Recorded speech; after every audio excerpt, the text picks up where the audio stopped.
So, but I have a question here, is how do you identify yourselves? Do you see yourselves as Afro Dane, Pat, African, or Black? Is there a difference? Please substantiate your answers. I identify as, I'm not an Afro Dane because I wasn't brought up in Denmark, you know, and I was brought up in America, so I'm an Afro-American, I'm a Black American, I'm an African American, right? And I'm in that in every way. Those are the people I live around, those are the people I learn from, those are the people that love me, those are the people that educated me, because I was lucky to grow up in a city with majority Black people, with Black teachers that cared, not just followed the rules, right? Now, Denmark, I can't be an Afro Dane, but my kids are. My kids are born here. They got afros. They got African ancestry. They get called the N-word. They get told that N-word is normal. You see what I mean? So, yes, I'm Black. Yes, I'm Afro-American. Yes, I'm African-American. I mean, I say bring it all on. Just don't bring the N-word. Don't bring that, also, don't bring that M-word. Please, because that really gets me twisted. It affects people's minds being brought up here. I encourage all PADs that are born here or even grew up here, you identify with this place. This is the place you know best. If you've been growing up here, you know this place better than you know any place else. I would encourage you to look up the term Afro Dane and say, yeah, that's how we're together. She might, her parents might be from Gambia or Ivory Coast or whatever, but we know this place together. We know this experience together. So we're Afro Dane. We can own it. We can own that. You see, we can own a part of this place. We can be cemented in this place. We need to be. We're here.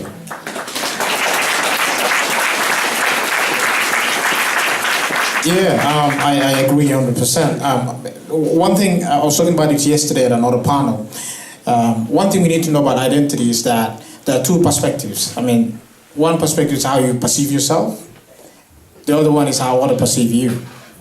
And quite often, I met a lady yesterday at the panel and she said, I used to perceive myself as an Afro-Swede because that's the term we use in Sweden. But then I realized that people around me never wanted to accept the Swedish part of me, so I decided now I'm gonna just say I'm Somalian. But she was born and raised in Sweden, third generation, all right? So I told her, why would you do that? Is that what you want? She said, no, that's not what I want, but I came to realize that people will never see me as Swede, so I might as well just accept it. So I said this, until 1921 in Sweden, women were not allowed to vote. The reason was men decided to, for some reason, to say that women are not psychologically stable and they are not mature enough to make a decision how to vote right or wrong. So therefore they couldn't vote, okay? Now what if during that time when the women were fighting and struggling to get the same rights, and all the men are saying, no, sorry, you can't. What if all the women say, okay, you're right, because you can never see me as an equal, so therefore we'll never fight. Then social change will never happen. The reason why change happened in 1921 is because women refused to accept what the majority, the men, the people in power decided upon them. See? So when you call yourself whatever you choose to call yourself, because it's up to every individual to define themselves. When you choose to call yourself an Afro Dane, you're going to meet people in privileged position that would feel offended. Why? Because you're owning a part of this privilege. You're saying you're a Dane just like everybody else. They're going to say no. They're going to call you the N-word. But that's because of the fear of losing their power. You see? It's not you, it's them. So you have to maintain your perception of who you are, regardless what the surroundings thinks about you. That's the only way you can feel empowered, and that's the only way you can trigger social change. And for me, I say, I wasn't born in Sweden. I was born in the Gambia. I came to Sweden quite young, so I spent most of my life in Sweden. I'm an Afro-Swede, and I say that with pride. And I don't say I'm half African, half Swede. I say I'm 100% African and 100% Swede. In fact, I say I'm 200%. And that scares the shit out of the Swede because they say, shit, you're more than me. See?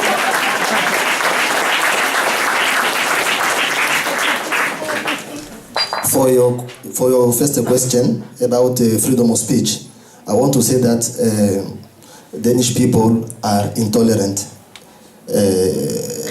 Because last time I made an interview in this extra play criticizing the Danish integration policy. I was insulting, you cannot imagine. If you go to Extra Play website, you will see my interview there. I collect them. It's 123 pages. More than 1,000 comments. Only 2 were positive. The rest insulting. For poor men. Vele wa duhea in ebe odin ebe di ebe kati iske go izo ela vena tilbei Congo duhea utak namely hola din keft. I was so insulting. Why? Because I criticized Danish integration policy. There is no freedom of speech for us in this country. We have to struggle for it. So first question. For the second one, you say what was the question? How you identify yourself? Okay, how I identify myself. When I came to Denmark, I have some illusion that I will become a small Danish person. But by time, I see that I will never be Danish because Danish they don't want me to be Danish. We are here. We have kids here. Nobody is in the decision-making system. Danish white people, they decide about our kids' future. They decide about our pension, retirement. They decide about our contantiel. They decide everything. So we are here only waiting for decision coming from them. When I will feel Danish, that time I will be the part of decision-making process in this country. But if they continue, stop us, blocking us, I will never feel Danish. Never. Thanks.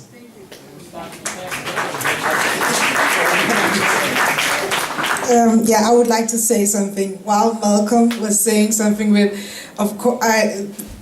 saying the system of white supremacy does not mean that all white people are racist. I don't feel like that either. And that was why I was sitting like this. No, but I just realized it looked like I was disagreeing with him. But I don't believe all white people are racist. But, oh my God, I swear to God, my head today. Identifying, yeah.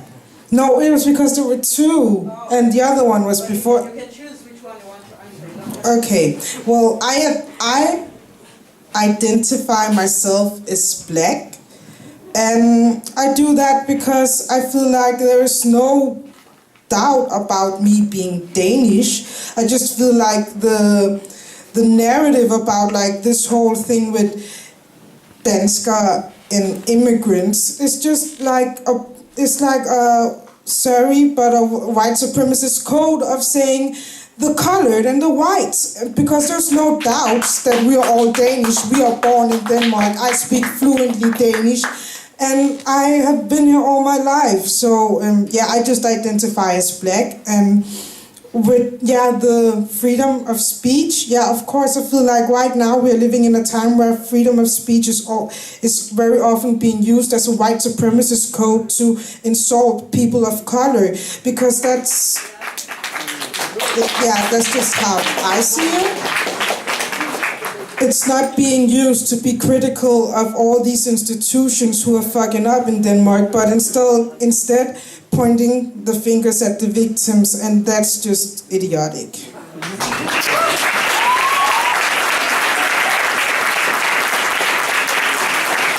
I'm going to say something that's going to be really unpopular amongst black people now. I identify myself as Nea and Perga because, exactly. Okay, yep, I thought so.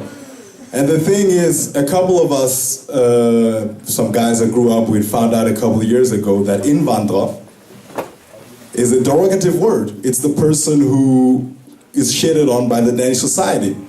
Whereas in Nea and Perga is the kind of person who'll split the last cigarette with you. It's the kind of person you can call 2 o'clock in the night and they'll come running for you. And at the same time, we're very much aware of that nobody who's not part of our so-called Nea and Perga are able to call us that. So we use that as what Danish people would call reverse racism. And we're very much aware of, by doing this, we're closing a circle amongst us and trying to turn the light back. And I know that a lot of black people are saying, like, what the fuck are you calling yourself Nia? That's derogative. But I think it's diminutive as well if black people try to tell me why or I can call myself something or not, as if I haven't thought about it. So back again to Malcolm for saying anybody can call themselves whatever they want to, but why do they do that? That's interesting. Not the other way around. Thank you. I have one follow-up question to what you said. Not that I think that I think you have very, very good reasons for and you have thought it through. But the latest survey done by RUC shows that 90% of the people asked did not want to be called the N-word in public. Didn't say what reasons, and I can imagine that some of them is that they don't know the person in front of them unless, in a public space, and they don't want it in textbooks to be shown to kids, that to identify with a word that has, I would say, a lot of blood on it. If you think that, as I think that it's the same word as nigger, and it could just come from a different, language line. And so actually I would like to ask, the question is, the question is the N-word a part of white supremacy pathology, in a way to say that, I know that you might even make more money than me, but you're still the N-word. What are your thoughts about that? Should I answer the previous question first, or? Yeah, you can answer the previous question. Yeah, you can. Let's take time. Yeah, we have half an hour. Okay, identity. I don't know, to be honest. I spent 16 years of my life trying to identify with something I would never become, which was white, and this was mainly because I grew up in Kenya, and I was always labeled as Muzungu, which means white person, or half caste, which is, caste being pure, so half of something pure, or nusu nusu, which is half and half. I was never a whole person, and I internalized these labels that were thrown at me. So for a long time, I guess I identified as being half caste without thinking that much about it. But of course, when I moved to Denmark, I had a complete identity shift, where suddenly I wasn't white. I was definitely anything but white. And I became black, and this was a big shock on my whole system.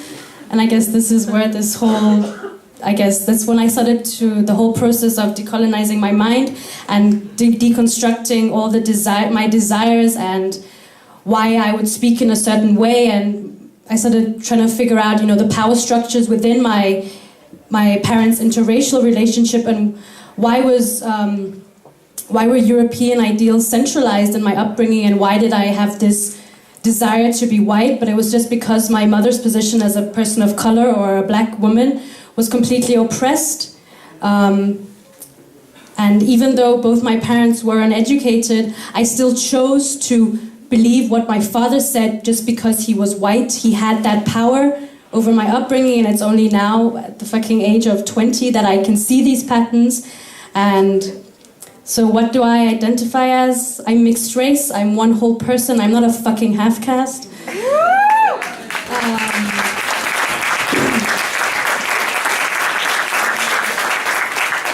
And I'm not mulette. I don't care if it has a nice ring to it. You're basically calling me a sterile hybrid donkey and horse. There's this zine called Mixed Up. All those mixed folks out there should get it. And there's someone who writes in the zine that they identify as racially non-conforming because no matter where they are, whether they're in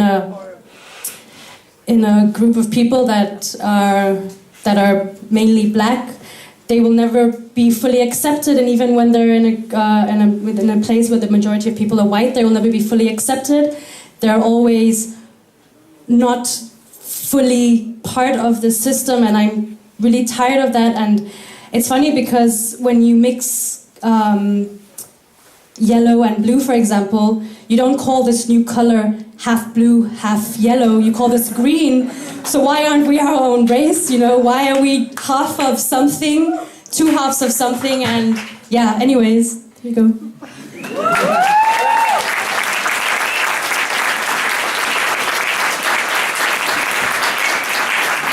Yeah, wow, Celeste. Nia, so where do I start? For me, when Danes use the word Nia, for me it shows that they don't know their own history, their own colonial history, and that's the truth. A lot of Danes they are simply not educated when it comes to the Danish colonial history, and that word Nia is attached to that history. It's attached to slavery. It's attached to a degrading way of seeing another person. And I understand why you and your friends call yourself and haha, it's fun and all that stuff. But at the same time, in this country we have a debate among white people whether or not they can call us Nia. And so far, I have not seen any black person like in that debate. Usually you have like, what's her name? Annette Haik. Seriously, you have Annette Haik, and she writes that it's her right to use that word Nia. And you have all these white people say, yeah, freedom of speech, and Nia doesn't mean anything. And I'm like, okay. And for me, when we use that word, in a way, whether we want it or not, we legitimize them using it. And in a way, we legitimize that history. So, yeah, I would never call myself Nia. I tell my friends that I don't want them to call me Nia. I used to call, I never used to call myself Nia, but when I was younger I didn't really mind. But I can see it's also because of the way I grew up. I grew up in the whitest community, like Lolland Falster, seriously. Okay. And my teachers use that word, everybody around me used that word, so I got used to that word. And I would call it never really felt okay, but I didn't mind, or I felt like I couldn't tell them that it wasn't okay. Because every time I said, oh, Nia, isn't it the same as nigger? My teacher would be like, no, it's not the same. It just means African, you know, like you. And I would be like, okay, you know. And because the only black children at my school was, you know, me and my brother. And so it was difficult to stand up against. And now I have a daughter of my own, and no one is gonna call her Nia. And I'm gonna tell her the meaning of that word, because it's important that she knows her history. And I try to have this conversation with my Danish friends, and some of them understand it, and a lot of them, like even my in-laws will use that word. And they say, oh, but that's just the way we speak here in Denmark. It's not racist. And so I think it's very important that we have a discussion about where the actual word originates from. I read an article about it at some point, and it's actually a direct translation from nigger. And I understand, like, you see hip-hop rappers, they call each other nigger as well, and I think that culture somehow has, transmitted somehow to the Danish culture, and that's why we have all these guys calling each other nigger or Nia, and it's cool and stuff. But I really think it's important that, and I know that you've thought about it and all this stuff, but it's just, I don't know, I would never call myself that word, and I would appreciate if the Danish education system started teaching about the origin of that word.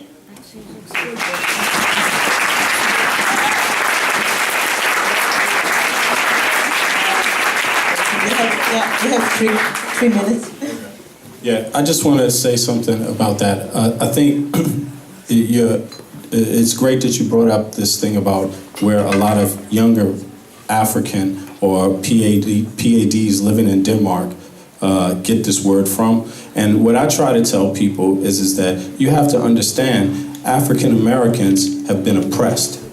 So when you want to know what's going on, you don't go to the most oppressed group. And can you check the sound? Yeah. You don't go to the place where they're still living in the chaos of the racism and the destruction and the aftermath, and then find out, oh, what do you call yourself? Yeah, I'm going to do that. That's what that is, you know? And you have to realize that these people have not been given one chance in hell. You see? Well, we already passed this. We already passed this as African Americans. We came and they did a census around the country and they asked the entire population, all that they could find, what do you want to be identified as? And that's where the term Afro-American comes from. That's where the term African American comes from. And that's where the term Black American comes from. Because they found out where that word comes from. They got that word in America from the white man that was enslaving them for 400 years. Now here's the other side of it. I will never use that word because I love my brothers. And I've seen so many of my brothers living in that chaos that will kill you and say that word. I am not that person. I'm not going to kill you. And I don't think of you that way. So that's why I won't use it. And I think people really, our Black brothers and sisters, our Afro Dane brothers and sisters really need to think about that, because when I hear that word, it tells me you want to kill me. Celeste wants to explain himself. You want to explain?